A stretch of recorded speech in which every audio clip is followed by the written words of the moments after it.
welcome everyone to the very first Angels Space. So, I am Michael. I am the president of the DeFi Angels, and I'm grateful to have all of you here. It's wonderful to have the support from the community, and we can't wait to continue to grow this with you all. So, a little bit about who we are over at the DeFi Angels. We are growing the smart capital in the space through education, social equity, women's empowerment, vetted deal flow, and strategic partnerships. We're able to help create a service that allows us to mitigate investor risk.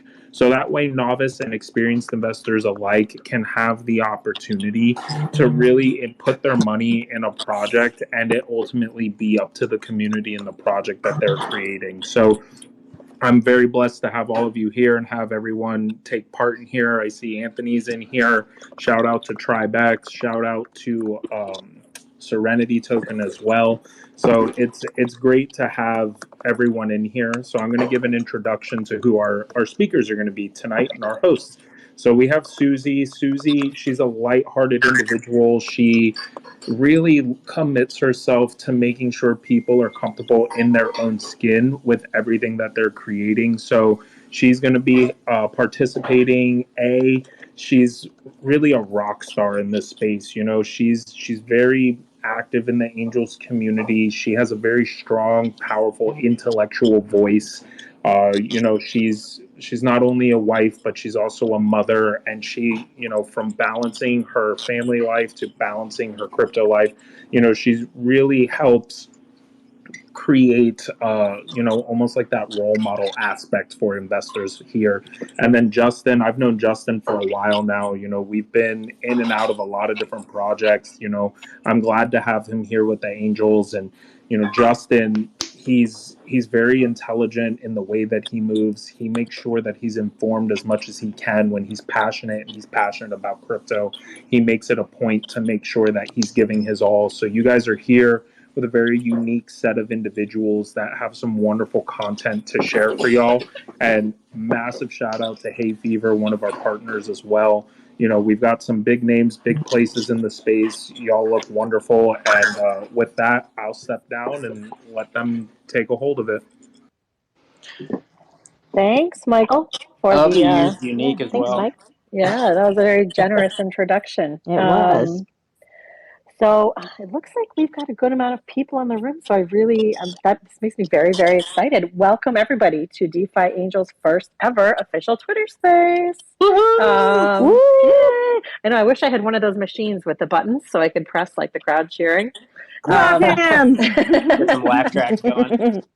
Get the emojis going. But so grateful to see all these familiar faces in the room and some unfamiliar faces too. Welcome, welcome.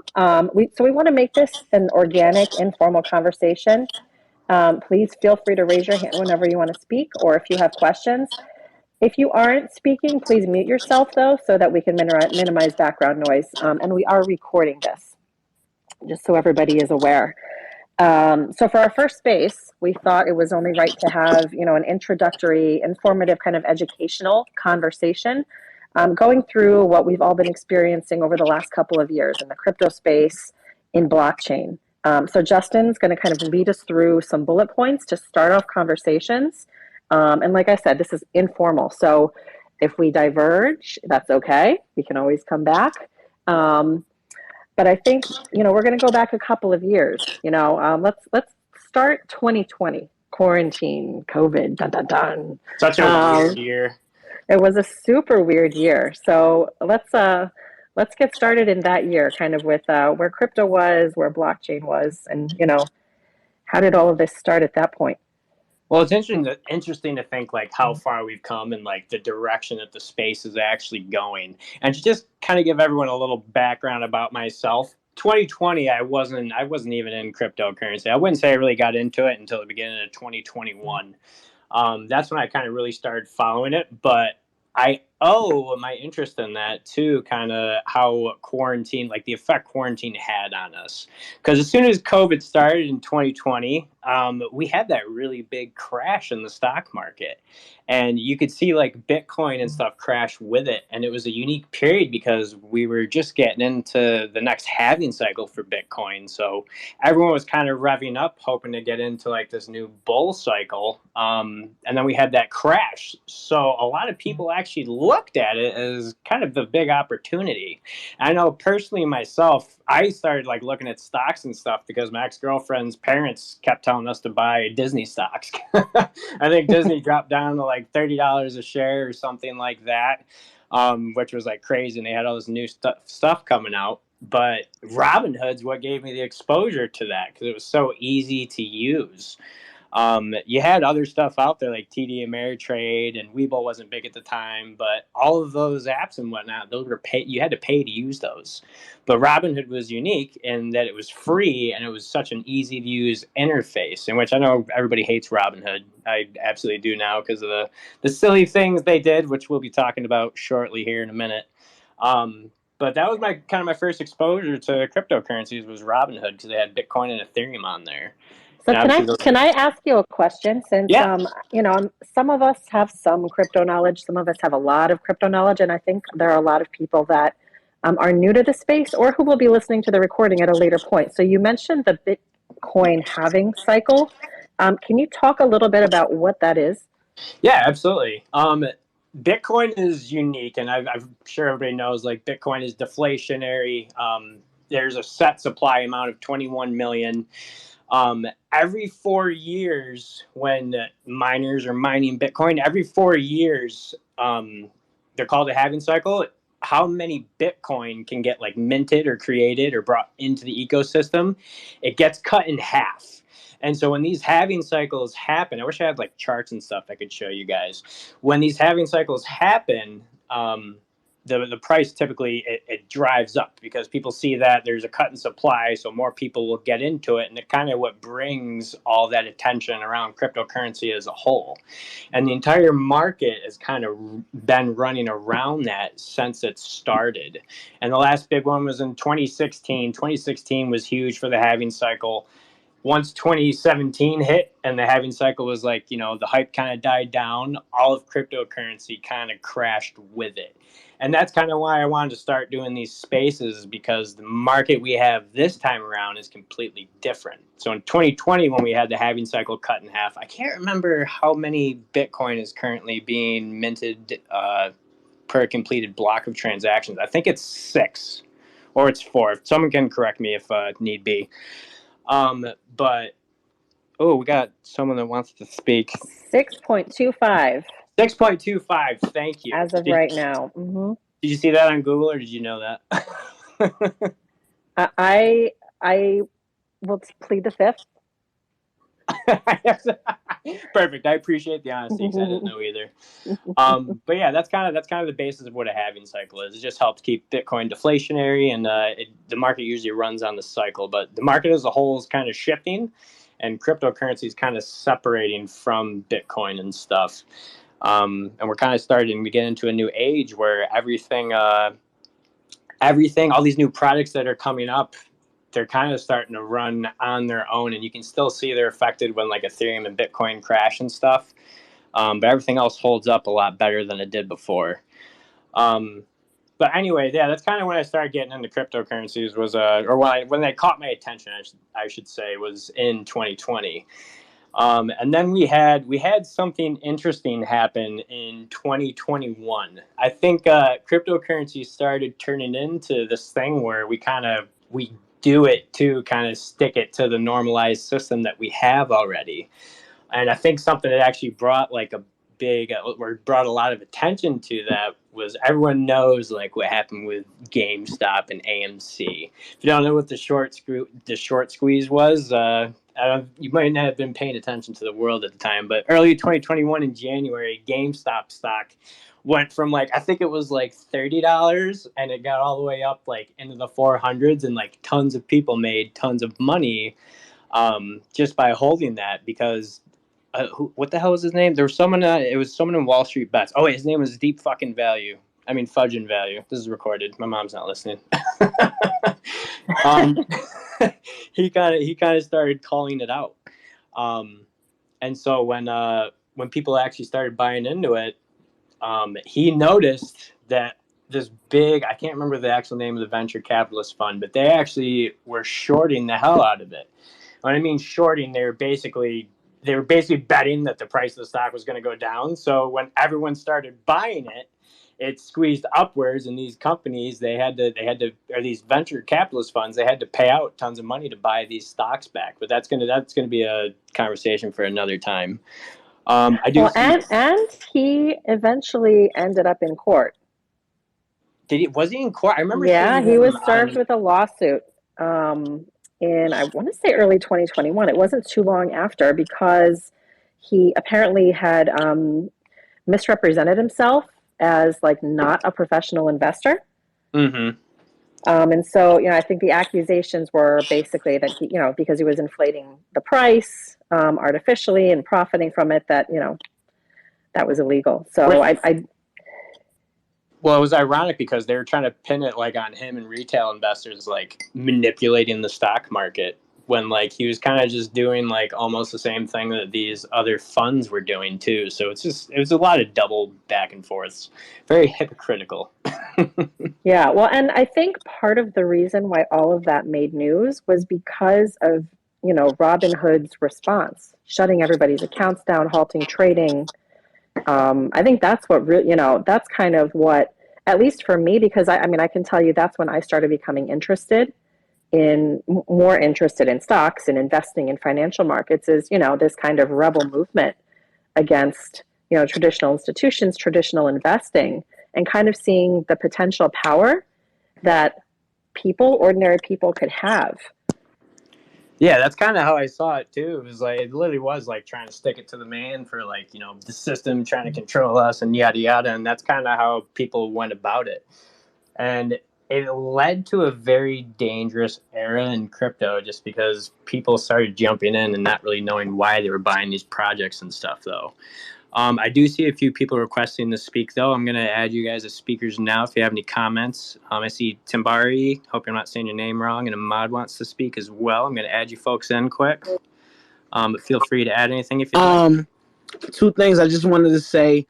Just shout out Yeah. to you, Justin. Hey, April, I think, and DeFi Angels.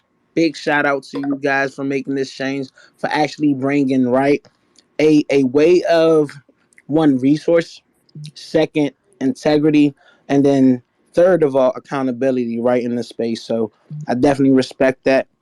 And then second to it, bro, like when you were talking about the Bitcoin having, a lot of people don't understand, like, wow, right? If you understand supply and demand, econ, right? It brings a scarcity. That's the reason why the price goes up, right? Even with helium, if people don't know about helium mining, it's the same thing essentially. They have a 4-year having as well, right? To build up the supply for the scarcity. So when you were talking about that, I was just like, man, this man knows what he's talking about. So that's major kudos. Well, thank you. I appreciate your comments. Yeah, there's a lot of things that seem like they'd be simple topics for people, like talking about the halving cycles and whatnot. But there's so many new investors in this space that if you don't keep talking about this stuff, it's gonna get pushed to the wayside, and people need to know about this. And they need to be prepared, especially as the cycles keep going through, because each halving cycle, that's going to be an opportunity for us to buy one that's really low, and then just kind of wait, stack our bitcoins, and you'll see the little pops, and you'll see the rest of the market kind of move with it. But no, I appreciate you speaking up. Thanks. Nah, totally, bro. So I just think what you guys are doing in this space is really needed, because the thing a lot of people don't have is the lack of information, I think, is what makes someone, what's the word, not dumb, but more so ignorant, right? So the more Yeah. information that you know, it makes it easier for you to either know your trajectory or know the demographic of things, right? I come from a background, I graduated from Cornell, went to Hampton. I used to work at Capitol Hill. Now I'm full-time Serenity. Understand the marketing, right? Understand the consumers.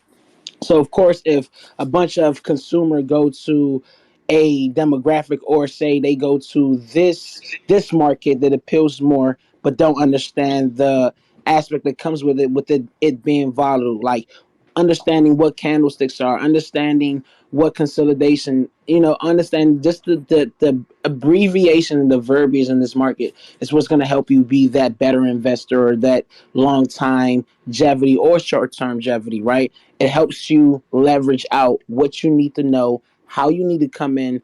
And honestly, people like you, actually, and that's the thing I always talk about. It's not always win life or win Lambo, but win life, win health, and win consciousness, right? Within this space to really bring that impact that we need to be sustainable, right? So I appreciate you, King. Thank you, brother.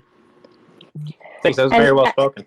you know what? That actually raises a couple of points that we probably should discuss. If you look at my bio, I am a lawyer. I am not a crypto lawyer. Nothing I am saying is legal advice. Just like nothing that we are saying on this space is financial advice. And Tanbara, you raised a few really good points. One of which is do your own research. And that's part of what we're trying to do by educating people. But we are in no means saying buy this coin, buy that coin. We are really just encouraging people to educate themselves, to use all of the resources that are out there because there are so many, whether it's Twitter Spaces, YouTube, Telegram, other various forms of social media, even, talking to people that who are already invested in crypto or educating people, once you get the information. So all of these things are pieces that, you need to kind of put together as you're educating yourself and making decisions, on how to spend money in the crypto and blockchain space. And we're actually hosting an AMA with Serenity and Timbari. I'm hoping you're going to be there on Thursday. I think it's at 8:00 Eastern time. How can I not? Of course, family. How could I not? I wouldn't miss it. I wouldn't dare miss it. Because guess what? Listen, we're breaking barriers and really helping able to educate people. Because that's one thing. Once you're educated about anything, right? Anything in life, right? The biggest thing is owning a skill set that can always help you out in the long term. Once you have a skill set and you polish it, you're good for life, right? Absolutely. So say you're a doctor, but you want to be the best doctor. So guess what? You might have to really interact with your patients, find out different ways, go to different places to understand different whether it's diseases or different studies, right? You're a lawyer, just like the same way you said. You might look at different cases, look at different tactics and different ways to approach or understand different laws or clauses that have to be implemented, right? To polish yourself up to be better to the next level. Remember, people, you're only in a competition within yourself, nobody else, right? You can only outdo yourself. So once you understand that major skill set and you own that, everything is easier, right? So once you ask yourself, why do I want to be in this space? What is the space and what can I bring to this space, right? You start asking these questions, helps you therefore understand your own trajectory. Thank you so much for that. And Tambari, I know you. I've been on AMAs with Serenity in Telegram. So, guys, this is a guy that is full of wisdom and positivity. So, thank you so much for coming up and speaking. Oh, Yeah, absolutely. thanks. Shout out DeFi Angels, of course. Y'all know it is love, love, love, love. We have to let people know that it's always love. Right back at you. I appreciate what you were saying about, being true to yourself. And I feel like that's one thing I've really appreciating in the Angels is how, and just the community at large, that everyone has their own strengths. And if we can all just learn to be true to ourselves and follow our path, then we can really help one another as well. And in the DeFi Angels, I find everyone has a totally different personality. We have folks who are able to really dig into contract codes and look at on-chain analysis, and people who have just totally different experience. So I think the whole thing is about networking and really, finding opportunities. I couldn't agree with you more, because finding your and I love what you had that you sparked, that you need to find the education within yourself, figure out what you want to do, because we are literally in the beginning stages of a complete, I say this all the time, but a complete economic shift, right? A complete power shift. This is, we are literally the guinea pigs, right? We're the ones creating what what the economy is going to look like in the future. And I truly, truly believe that. And we all have the same goal, right? We all are whether it's degens or whether it's ready for a change, ready for, to help our own lifestyle, to build we all have the same goal, right? So working together, finding each other's strengths, and just remembering that, we are creating an industry and creating a space that's going to give wealth to our generations and change the entire world. And I think that that's just really great that you said that. And I couldn't agree with you more, because everyone brings something different to the table, and we're all here for the same purpose. And I love the spaces. I love the networking opportunities, because you just meet some really great people you wouldn't have known otherwise. And, let's get it, right? 100%. Sometimes also, like, those markets have been there, they can get emotional, and I think having people who have totally different viewpoints and different strengths can definitely help kind of mellow out things and get you thinking a little more sane, because I get tunnel vision. Diversity and inclusion. That's what I always talk about.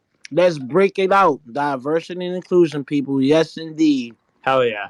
Everyone has something different to bring to the table. As soon as we come together and start applying everything we know to each other, we can bounce off each other. We find a balance, and we will make this work, because the world is changing. It's absolutely changing in front of us. And like Jess said, we're the pioneers in this industry.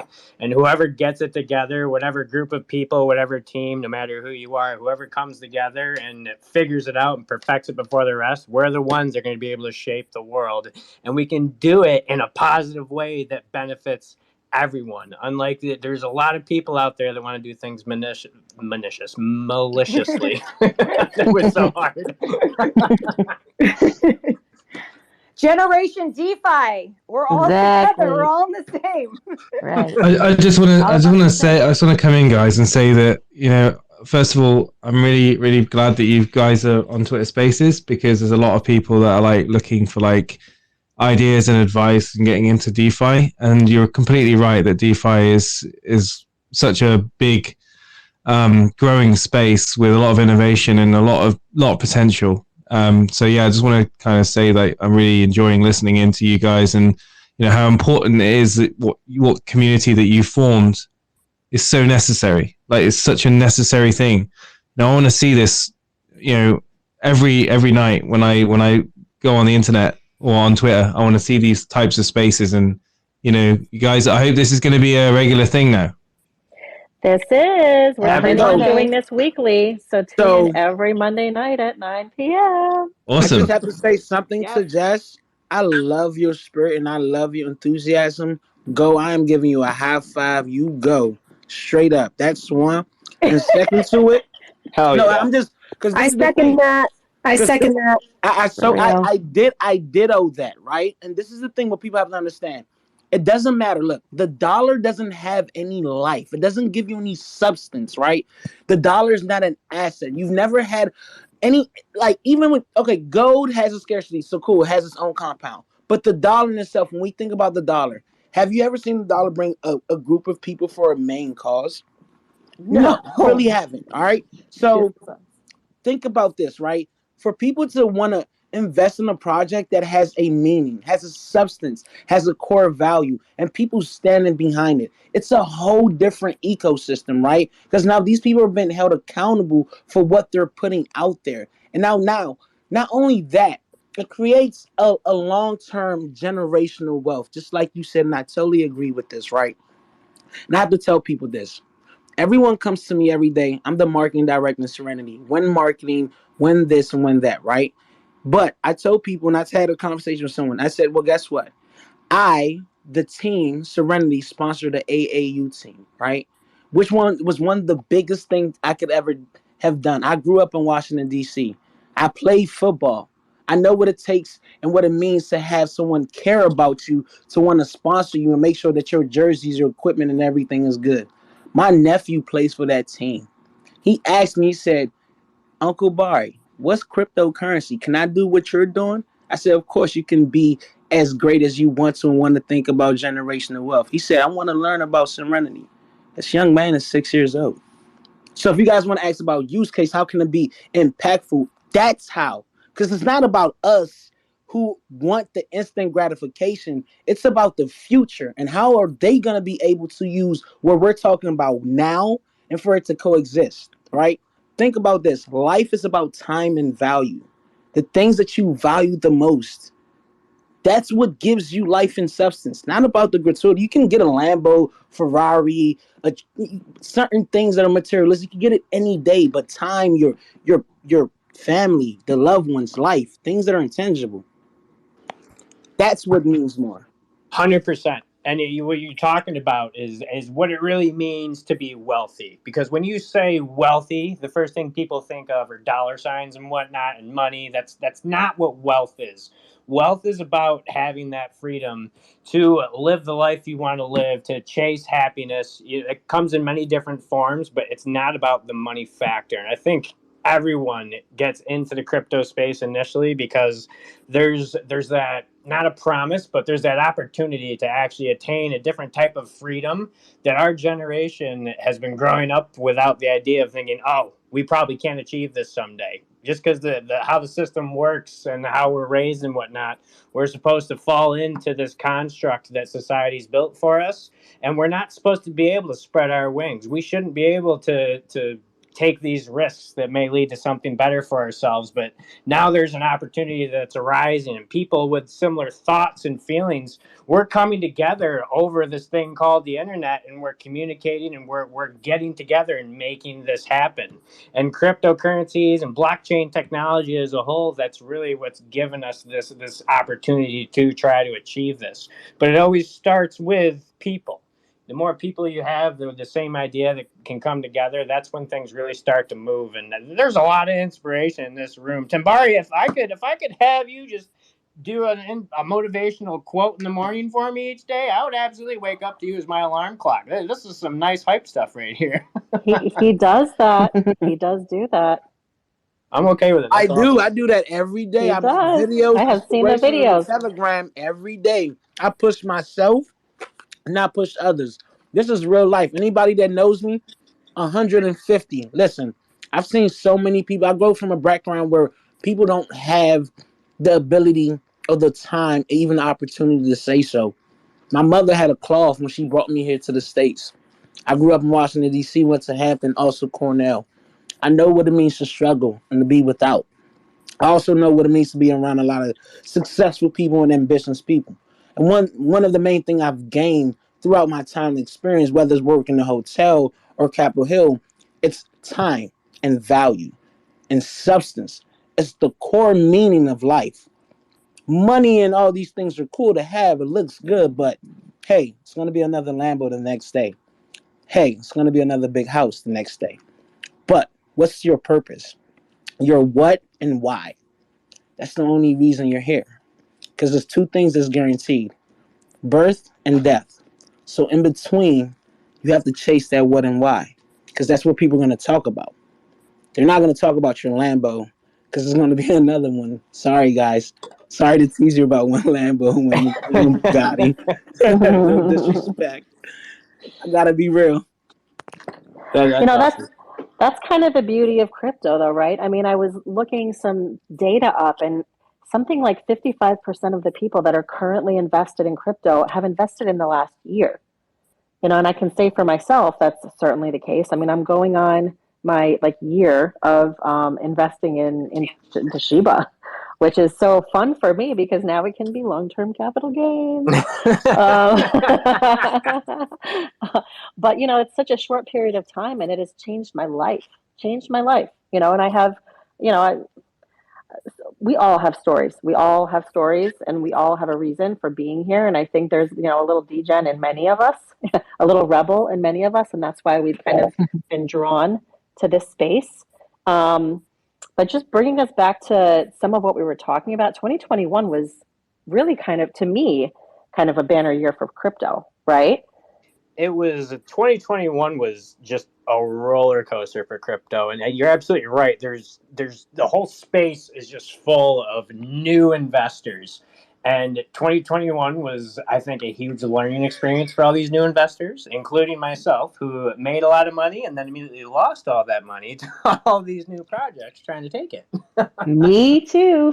Same here. I got on right at the end of Shiva, right when it was at the end of its exploding, and it did like amazing things. And I thought, oh my gosh, wow, you just put some money in crypto and it explodes, and that is how it works. You just get lots of money. Wow, The this is flawless the logic. best, right? Like everybody should invest into crypto. Last May was just all unicorns and rainbows. Everything Yep, was It was. fine I was until it like, certainly wasn't. throw the was. glitter everywhere. Susie, can I ask you, because there aren't enough women in the space, in my opinion, and I'm always interested to know like how women got into the space, what interested them, what was what was the draw. So, I mean, I can say for me, like my husband did some small investments. Robinhood, like Justin said, made it really easy, and then it was like the AMC GameStop stuff, and then you know Shiba. So is it? What about you, Susie? Yeah, so with Can me, I be my honest? Can I say something that's gonna make you sure, laugh? sure. Sheba was the reason, and it was my fiance that made me invest into Sheba. And I've been in crypto for over 6 years. She can tell you the story. Listen, a woman's touch, fellas. I'm sorry to tell you this, and you must listen. You came from a woman, so I don't care. I don't want to hear it. A woman's touch is no other way. Women in this space, gratitude. Okay, I come from a queen.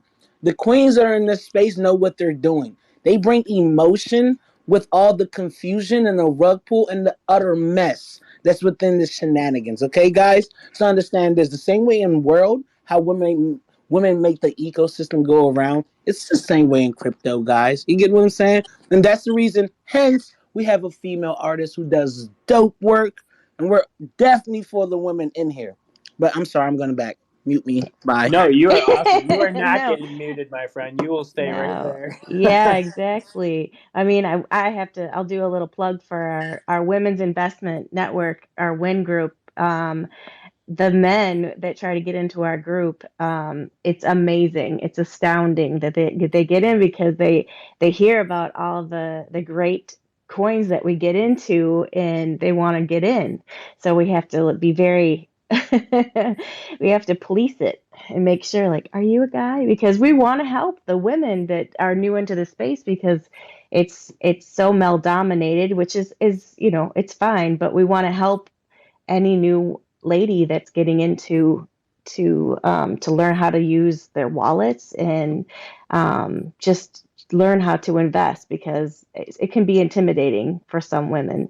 But my own personal experience, my husband had started investing in Doge, and it had taken off. And my dad had passed away a couple of years ago and left. I have 6 older brothers, and he split the money up between all of us. And he's like, you can't just keep it in the bank.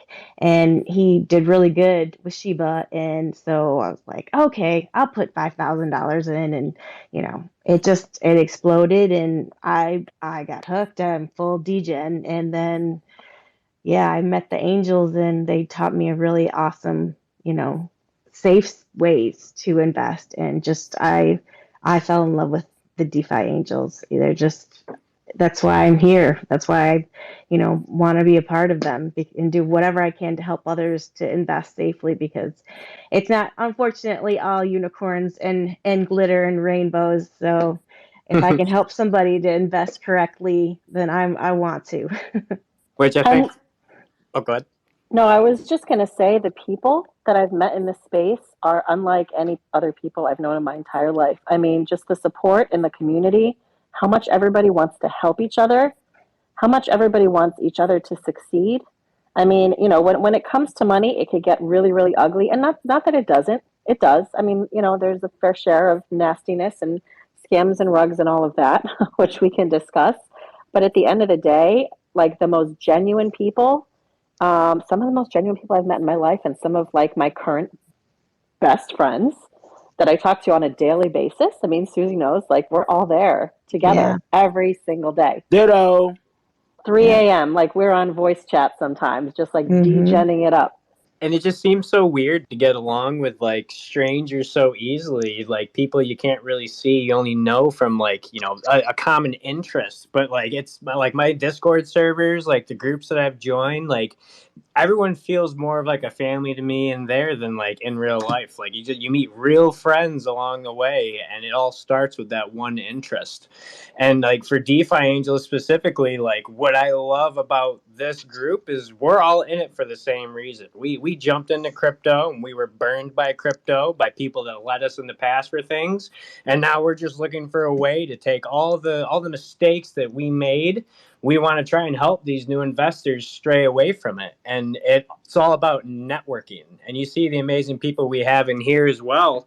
These people themselves, like, these are projects that are into the same thing, and they're becoming a part of our ecosystem, and we all have the same goals. And the more connected we get and the more we learn about each other, the stronger we're going to get and the safer we can make this entire space as a whole. I see Ryan, he wanted to speak. Ryan, just put you on. Welcome, my friend. Welcome. Hey, Justin, thanks. Great, great hit, man. Great space so far. I am new to this as well. But I just wanted to make a comment real quick in what you said about, just that seamlessness of being able to kind of integrate and get to know each other, pretty quickly. And it's that, one of the things that I think is very strong in blockchain or in crypto and NFTs, whatever it is that you're in, it's the ideals that are constructed through the blockchain itself, and all the aspects of it, and then kind of pushing towards your other comment of what it's like to have that interaction in a internet environment. I'll firsthand experience of going to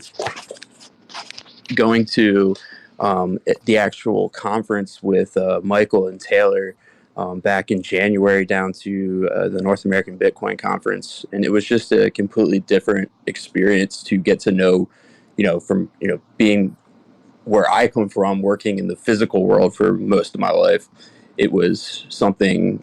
It was a much more binding and momentous moment for me, where these people that you've put trust in have been learning to trust for 7 to 8 months.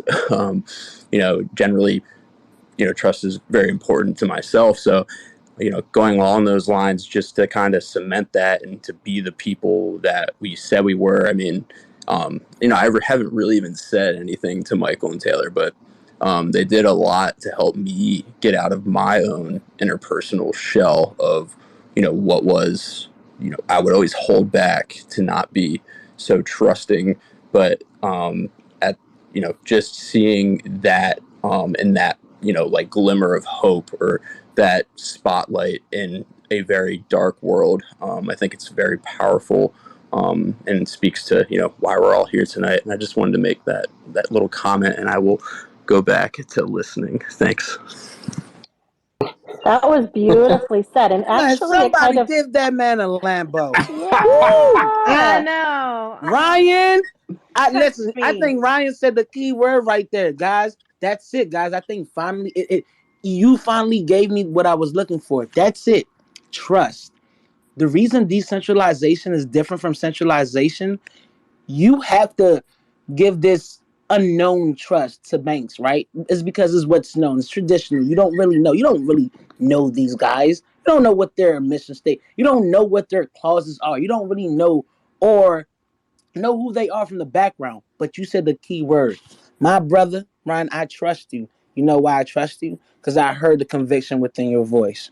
So it's a difference from, these banks or these people when it's on this platform with people like that work with the DeFi Angels, people like you that are willing to give out your inputs because you actually care about the way things are going. That's why. So that trust is the biggest impact. So thank you for that. You just helped me with my equation. I'm a nerd. I'm a geek. Thank you, brother. I love you. Air Hey, hug. air hug right back to you. Thanks so much. It's really awesome. Can I just say hi to some of the new folks that have joined? We're kind of talking about crypto and the evolution of crypto over the last couple of years, and this is kind of a natural transition to, Doge and Shiba and meme coins, and then kind of the evolution into, utility tokens. Justin, you want to talk a little bit more about that? Yeah, absolutely. Because a lot of it was community, really. That's what brought Shiba to the fore. Well, that was the whole point of Doge too, and the one thing I love about Dogecoin is that they didn't try to disguise it as anything different. You know, Doge is really just a little shit coin that has a dog on it, and people made a meme out of it, and people buy it because it's a meme. Every now and then, Elon says something about it, and you make a ton of money overnight. And Shiba is just funny because it kind of started as the same principle, just as a community token, but they started adding like utilities to it. And I think that's when we saw the big pop, was when they started talking about Shiba Swap. See, it's funny because I started getting into all these coins and stuff last year when Shiba popped. I only bought Shiba though because someone told me to buy Shiba. And that was the case for a very long time. I would just buy coins because I was in groups that would say, "Hey, buy this coin or that coin." And now my Coinbase wallet is just a graveyard of like 100 shit coins that went nowhere for me. And that's how I learned my big lessons last year. But we see so many community tokens start now. There was a little problem when Shiba popped and we started seeing all these community tokens start. People didn't know why they were buying them, just like me.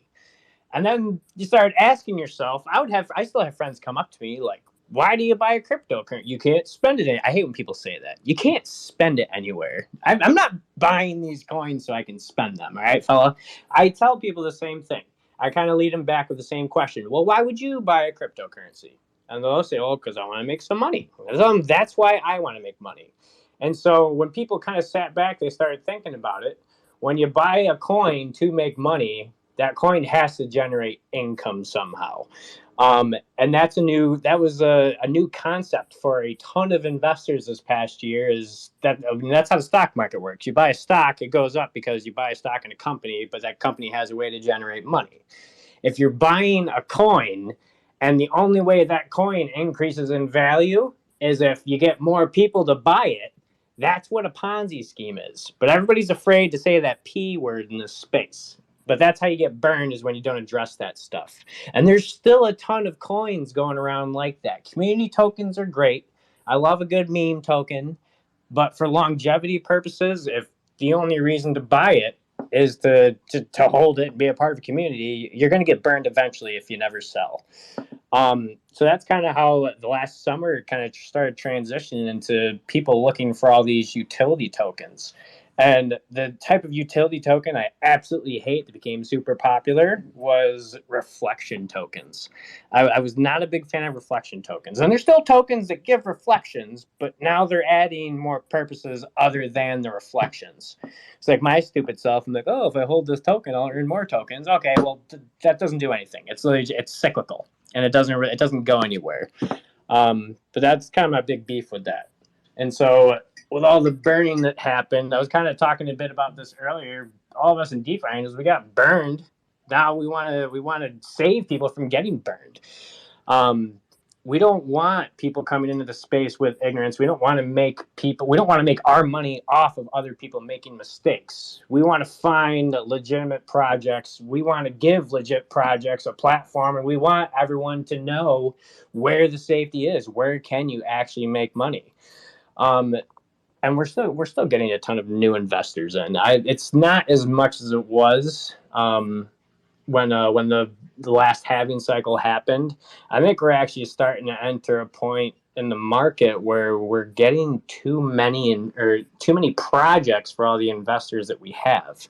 And that's not to say that we're not growing. There's still new investors coming in, but it's just like, how many new investors are actually coming? That's kind of what my thing is right now. And there's a lot of scary things going on in the world at the moment that are probably going to help either restrict the market a little bit or help it push. Like, there's still tons of manipulation going on. Like, nothing's 100% predictable, but I think we're definitely heading to a safer space at the moment, and it's exciting because you're getting more people like our groups and the projects that you see in here that actually want to create this safe space for everybody, and it's exciting because we're definitely establishing something new.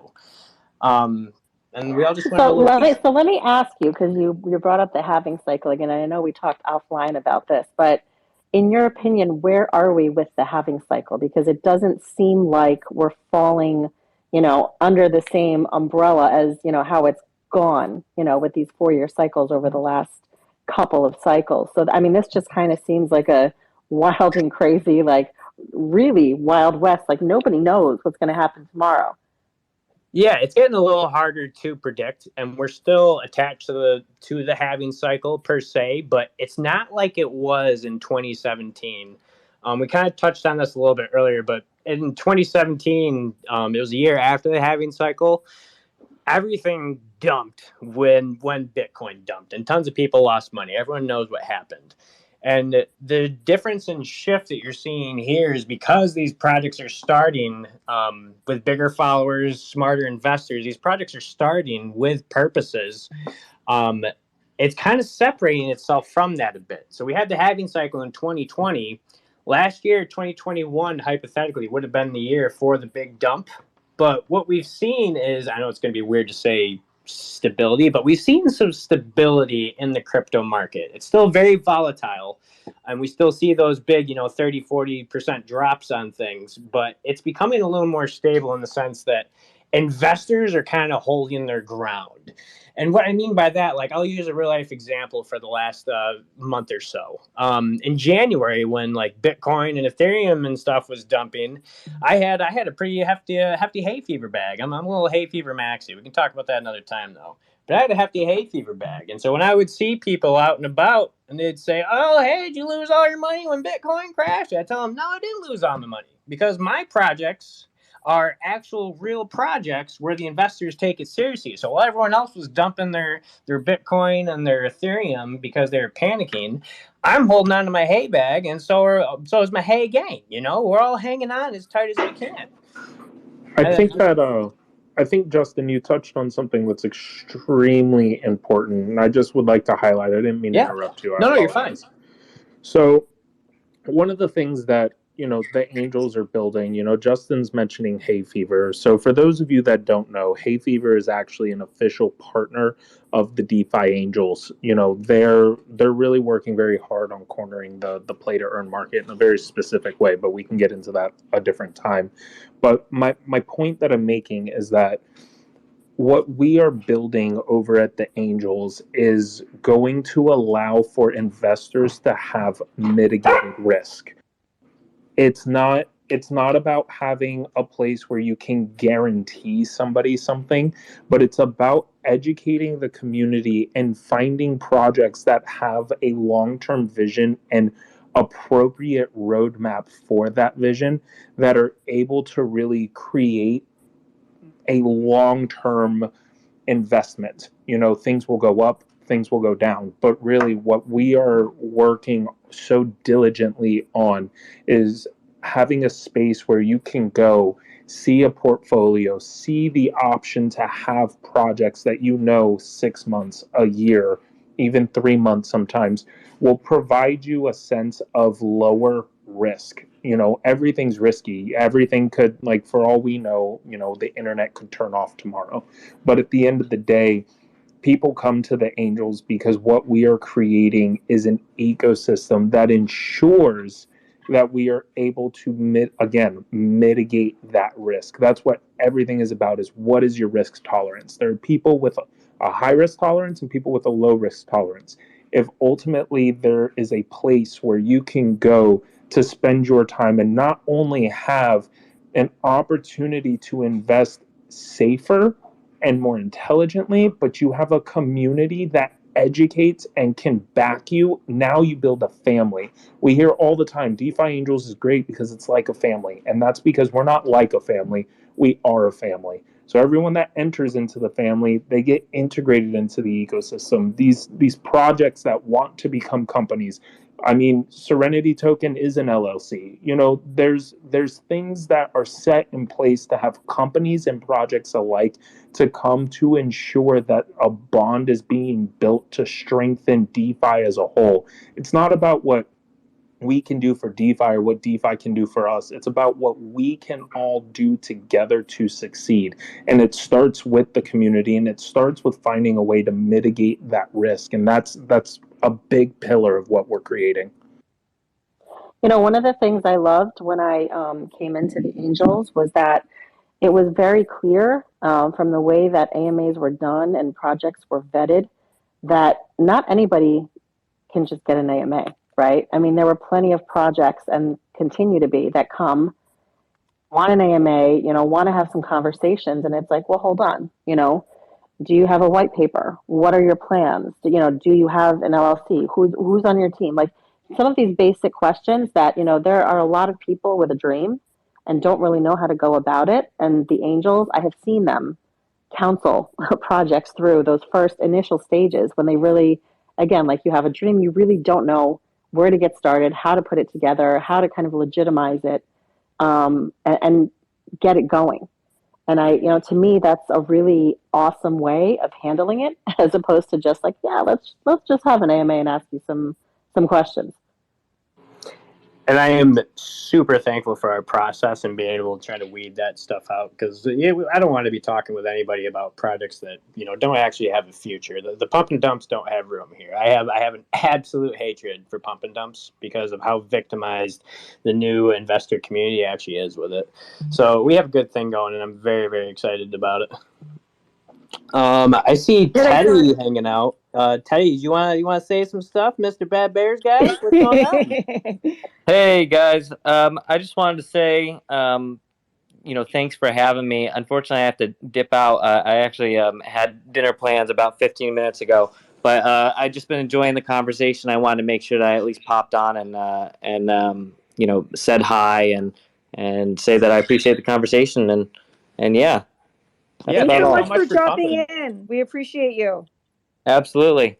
Okay, guys, I'll talk soon. Thanks for having me. Thank Good night, man. you. Thank you. And thank you, Hey, everybody. Thanks, everybody who's joined us. I see we've got almost 50 people on. That's amazing for our first space. We really weren't expecting that. Yeah. Since we keep bringing up the halving, I just wanted to chip in because I came more from being a Bitcoin maxi some years ago. I really considered everything else as shitcoin in the past. Now I've really changed my outlook. Obviously, things have changed a lot. But in terms of the Bitcoin halving, you can time it pretty closely, and it's due to happen in 2024 because I think they mine like 120,000 what is it, coins per. I'm sorry, I'm mixing up what it is, but I know that we can time it to 2024. So a lot of people have always been talking about how there's going to be this massive Bitcoin pump in 2025, and it's it's going to go to 1 million or whatever. But as Justin's saying, it's really interesting to see how the market is changing, and it seems like Ethereum is starting to show a lot of strength against Bitcoin, which people have wanted and expected for years, but it seems like it's going to be really healthy for the space. And as I'm saying this, Bitcoin just dumped a bunch, and I got to go. I'll be right back. To be fair, that can happen at any given moment. What I think one thing I wanted to say about it was understanding a lot of people getting in this space now, they look at Bitcoin and they think, it's too expensive, I'm too late. But understanding Bitcoin, understanding halving cycles, but even just understanding kind of the market dynamics of Bitcoin and the market makers, obviously we can see right now how correlated everything is.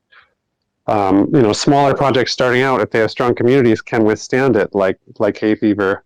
But at a point when projects start to break out and have more experienced crypto investors, man, it just starts to couple along with Bitcoin. So understanding Bitcoin is really important as a crypto investor. I think one of the biggest eureka aha moments that I had was when I first started to see the dips and I wanted to DCA on some things. I made a very rookie mistake by putting I saw a dip. I'm like, okay, I want a DCA. And then I put everything, I bought everything I needed to do. I was like, okay, I went shopping, so to speak, right?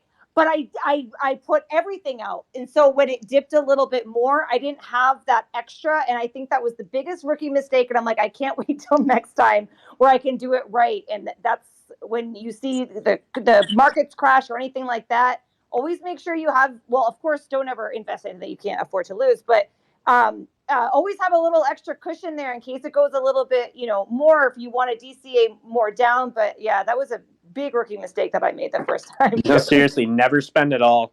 I know half the time in some of my discords, it's talking about, oh, when should I buy this or that? Well, I always do the same thing. Put half in and wait if you think it's going to go a little lower. Yes, and you can't help but miss out. 100%. And I'm even talking about like, because ETH isn't That's really what I'm doing going right now. anywhere, right? And like Solana, they're not going anywhere, right? So like, you know that to keep them, and oh man, I wish I kept more aside to get those better pricing. Half and half. I love what you just said. I completely agree. Rookie, yeah, mistake I made.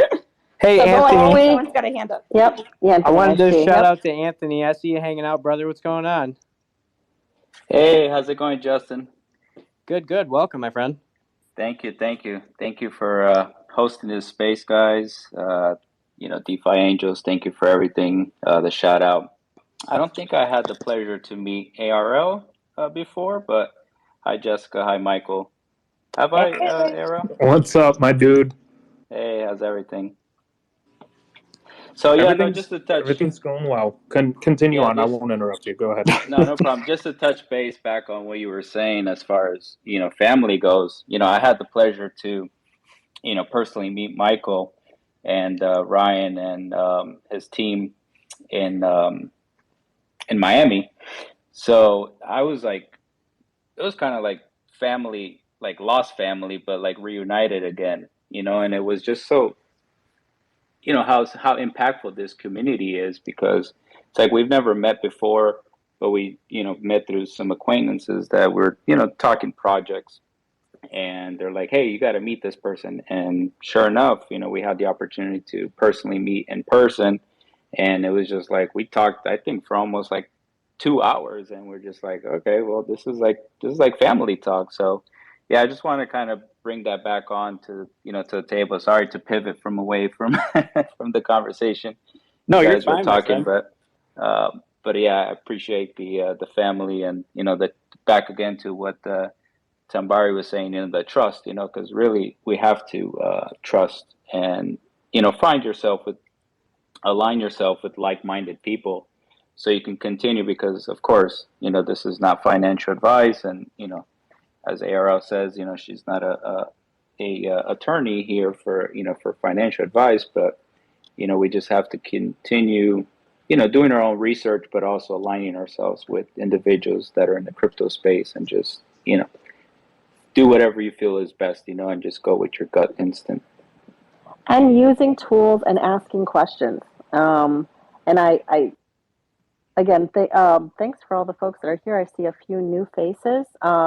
If you want to come up, we still have a couple of open slots for speakers, but I'm always encouraging everybody. And again, back to women, because women are still a minority in this space and tend to be quiet, on voice chats, on AMAs. And I'm always out there asking questions, sometimes maybe annoyingly so, but I feel like it's one way to encourage women if they see somebody else that's a woman that's like them, that's out there and speaking. And I've seen it happen over and over and over again. And I've gotten DMs, on various Twitter spaces and other places saying, I didn't want to speak, but I really appreciate hearing you talk. So questions, knowledge is power. And if you have questions, there is no question that's too stupid. That's the one thing I feel like I need to say, because this is a super welcoming space. There are constantly new people coming in, and the more people are here, the better crypto is going to be. Seriously, and I don't mind Agreed. answering multiple questions either. If I already talked about something, I'll say it 16 other times and I won't get annoyed. So anybody can speak up. This is a very welcoming space. Hey, just to add to that, both ARL and Justin, one thing that we found helpful in our community, because we understand not everybody likes talking, is whatever platform you guys use best to communicate, with whether it be Telegram or Discord, is while these spaces are going on, just have an open channel so people can ask the questions in there, because obviously or you can also use hashtags, here on Twitter. And because some people are a little afraid to come up and timid to ask questions. So just a little That's a advice really there. good point. Really good point. And that's actually a downfall of Twitter Spaces, is there's no chat function. Feel I free wish to there was. DM. I was gonna, yeah. If you're uncomfortable saying something out loud, feel free to DM any of the hosts or myself, and we can ask the question for you. So at least you get your answer, right? So anything works, but feel free to speak, of course. Yeah, absolutely. If you slide in my DMs, I'll definitely ask your question or answer your question. I don't mind. We'll even answer it out in the space so everyone can not say who it's from. And so An anonymous chat box. We need an open suggestion box, a chat box, question box. Seriously. I'm just looking at the time and I know we had intended to go an hour, and I can stay on for as long as people want to stay on. I'm always the last to leave the party.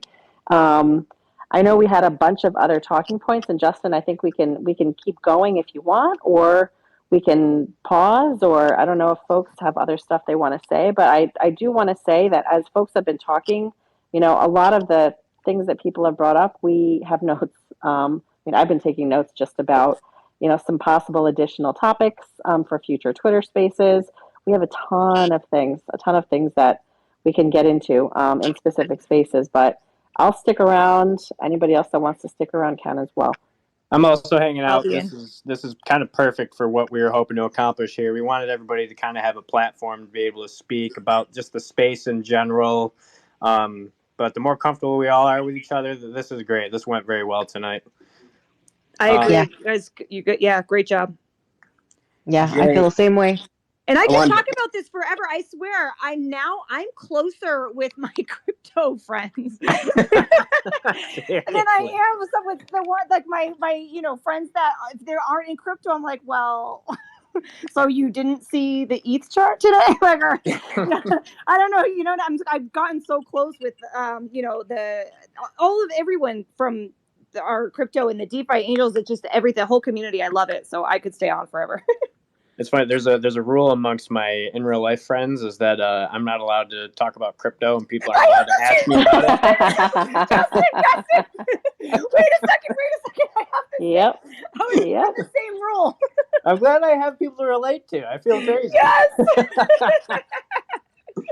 Absolutely. I actually left a party to listen to an AMA. I was like out front sitting on a bench, and my friend, she looks at me and she goes, "Is this another crypto thing?" And I was like, "Yeah, but I'll be back in 15 minutes, I promise."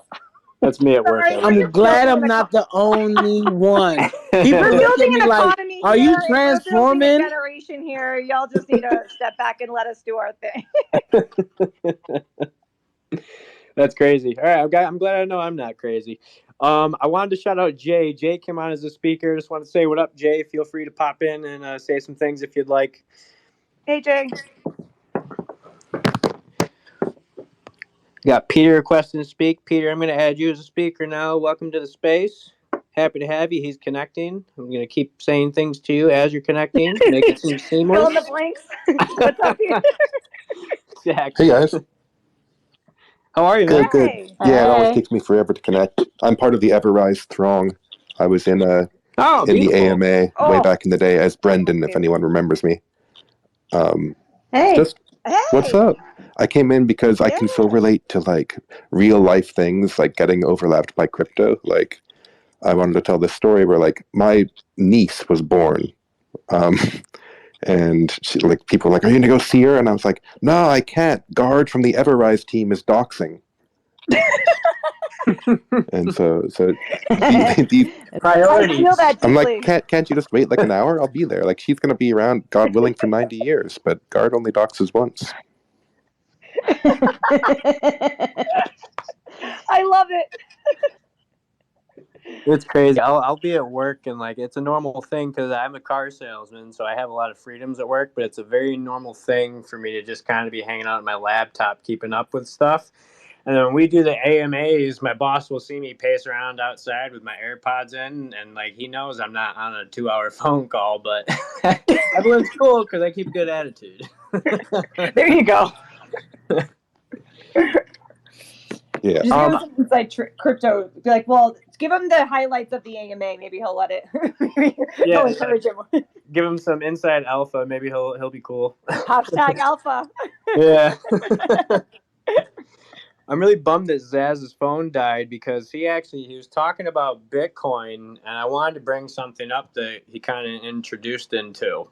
Because the market as a whole, even people that aren't invested into Bitcoin, they still come and they look at Bitcoin and cryptocurrency as like the same exact thing. And I look at it different. Because like Bitcoin started off like, yes, it started off as a currency, and then people ask the smart ass question, no, how do you spend it? When that's not the purpose of Bitcoin. And Bitcoin is slowly evolved, and I'm sure a lot of people have heard, of this concept, but it's slowly evolved into turning into a store of value in this sector. And so you have gold, that's like the in real life store of value. Bitcoin's the equivalent of gold. That's kind of how that relates. Whereas then you have Ethereum, which actually acts as a currency for a blockchain, similar to AVAX on Avalanche and so on and so forth. A lot of people don't actually know the difference between all of that. It's just like us having, these little currency groups and having these products come together with the same ideas in one. One hand washes the other. We all serve our own purpose, and that's the same for the cryptocurrency world. Bitcoin has a purpose that is separate from Ethereum. The tokens that are on the Ethereum blockchain have a different purpose than what Ether is, and a lot of people aren't really into that yet. They don't fully understand that concept yet, and it's something that's going to have to. Education's a huge factor in this space. Even with how much we all know, like we definitely don't know everything, and that's something that's very important to remember. Is no matter how much you know in this space, don't ever think that you can't learn something different, because that's how you're going to start getting burnt. Because it's constantly changing, and you have to understand the negatives versus the positives with all that as well.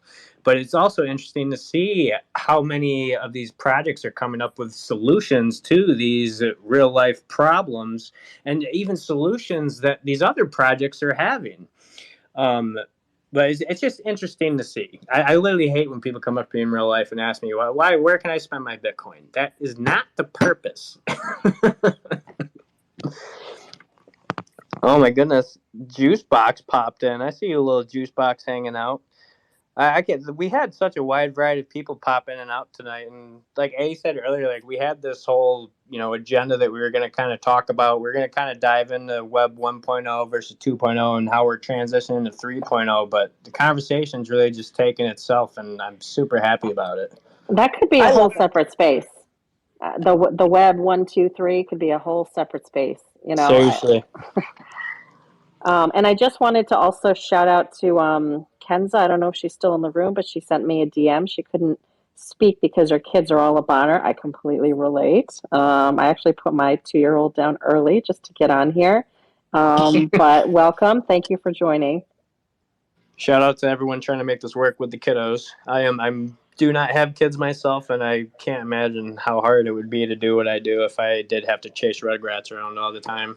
I have a niece that I like to fill up with sugar and send back home, and that's the extent of my kid experience. I'll tell you right now, though, my daughters are probably one of the few that know like what crypto is, and they can tell you like a Bitcoin and Ethereum, and they're like 7 and 8. My Talking 2-year-old, crypto. my 2-year-old's favorite song is "Pump It Up." Okay, Oh my gosh, that's awesome. that tells you everything you need to know about my priorities. I love it. I'm still trying to get my 19-year-old into it. So Baby Shark is out. That's what I'm hearing. Oh no, Baby Shark will never go away. Unfortunately, those people are just making billions off those replays. I mean, it's one of those things that I'm like, damn, I wish I thought of that. I know. Talk about passive income. For real. Hopefully the products we're talking about are going to kind of turn into the next Baby Shark. Right? Well, a lot of them are having this passive income, and like I think that's the way. That'll be key, I think, in the future. That's People are going to start right going now. this. I feel like staking. That's an easy way to get into that, and it seems like a lot of coins are coming back around to staking. No, which I appreciate. I couldn't agree with you more. And I know there was a huge phase, right? Like at the end of 2021 that was all about taxed tokens and rewards. And I feel like I don't know, again, in my personal opinion, I'm so over them. And I think that they ran I don't know, because I think that's because it's also because I started going into like other ones, and the staking is where it's at, and like those passive like income and those passive rewards. I don't know. I 100% think that's where it's gonna go. And speaking of passive and whatnot, I'm just curious. What's everyone's take if a friend asks you, hey Justin, what's an NFT? What do you say to them? What's your response to it? I got one. Oh, let's go, Peter. Well, I tell them, well, the first thing I say is, oh, you probably heard of something like a picture of a rock selling for $1 million, right? And they're like, yeah, I saw that. It's so stupid. And then I just tell them, well, yeah, like that's because the first use case for NFTs is also one of its silliest ones. Like to just brag about an ape or, feel some sort of camaraderie. So I talk to them about what I'm sure they've heard of on the news first, and I try to share their astonishment at it. But then I'm like, yeah, but there's actually other stuff that's far more interesting, at least for them, perhaps. Like to a lot of people, Bored Apes are interesting, and that's okay. But I try to meet them on wherever they're coming from before explaining where I think they might go. And I think a lot of us in this space make the mistake of insisting on talking about how awesome they are before talking about how stupid they can be. Yeah. But I think that's necessary, right? I mean, I think that's part of, the evolution of anything in this space is experiments, and that's, so yeah. So like CryptoPunks, all those things kind of spawned, the Bored Apes and all the stuff that's going, 10,000 versions of the same picture. But I feel like you have to go through this just as a growing pain, I guess, into what's eventually going to become more legitimate, more real life use cases. I mean, that's what I'm kind of holding off on. I'm not like big into NFTs. I'm just kind of observing and learning and watching.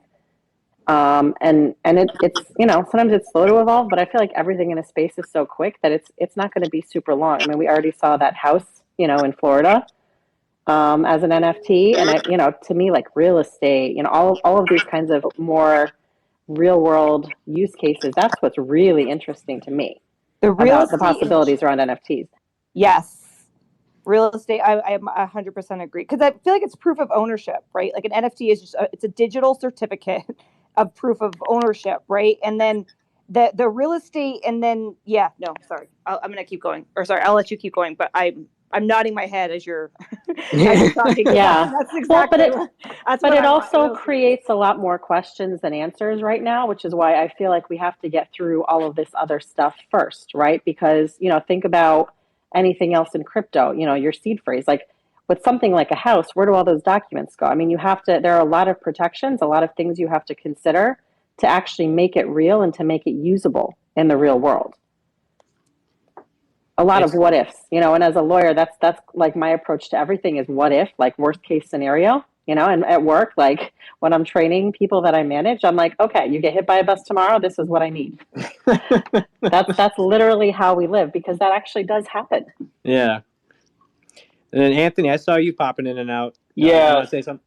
Actually, that's funny, because that's how it's ironic that you guys brought that point up, because that's how usually I try to explain to people. It's in the the form of basis of a house or a car transaction, right? Because most people can have had one of those in their life, or have somehow been around it. So when you start introducing and explaining to them the smart contract, then they kind of understand it, and you can put it in a real life perspective versus just a picture, of the ape or whatever, So that's actually a very good point to explain to people, is like, hey, just think about having a full transparency, everything in one central point, versus having to have 1, 2, 3, 5 lawyers trying to dig up, all the transactions on this real estate or this car, So that's how I usually try to explain to people when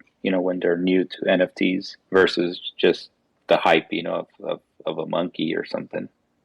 Yeah, of course. And it's crazy. A lot of them are based on hype too. So it's like when you show people a picture of a monkey, like it's hard to really explain why it has value outside of the hype and whatnot. I see you, Peter. What's going on, man? Hey, I have a lot of success, like when I'm talking to other people who are trying to learn, like in explaining what fungible even means. To say that it's not fungible means that it can't be traded with another version of itself, versus like, an Everrise token is a fungible token.